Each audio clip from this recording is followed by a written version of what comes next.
Biz hamımız Gogolun şinelindən çıxmışıq, deyir Dostoyevski. Cinayət və cəza, hərb və sülh, atalar və oğullar kimi ədəbiyyatın zirvəsinə yüksəlib klassikaya çevrilmiş əsərlərin müəllifi Dostoyevski, Tolstoy, Turgenevdir o biz dedikləri. Təkcə Rus ədəbiyyatı yox, elə 19-cu əsr Azərbaycan ədəbiyyatı, xüsusilə Cəlil Məmmədquluzadə də Gogolun şinelindən, paltosundan çıxıb deyə bilərik. Başqaları tərəfindən görünməyən kiçik adamların çətin, məşəqqətli həyatından, böyük adamların biveciliyindən, qanunların kiçik adamların xeyrinə işləməməsindən, bürokratik əngəllərdən, Rus aristokratiyasından danışır Şinel.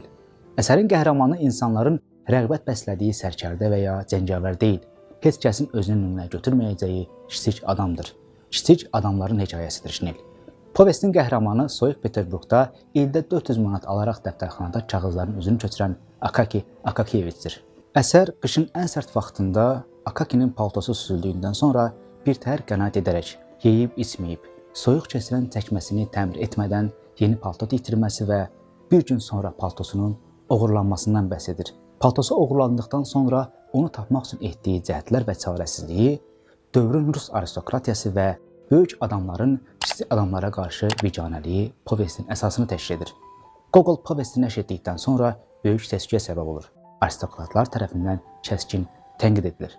Fəqət Gogol bu povesti ilə ədəbiyyatda həmçinin kiçik adamların həyatında cığır açır. Gogolun povesti Azərbaycan dilində hər iki dildə orijinalda olduğu kimi Şinel və ana dilimizdə palto adı ilə müxtəlif nəşriyyatlar tərəfindən çap edilib. Kiçik həzmli bu povesti oxumağa 40-45 dəqiqənizi sərf etsəniz, əvəzində dərin ədəbi təəssürat əldə edəcəksiniz. Paltosunu itirmiş Akakinin keçirdiyi hissləri keçirəcək, onunla empatiya quracaq və dövrə bir də onun gözlə baxacaqsınız. Kitab həm tarixin görüntüsünü, həm də estetik, ədəbi zövqü təqdim edəcək sizə. Xoş mütaliələr.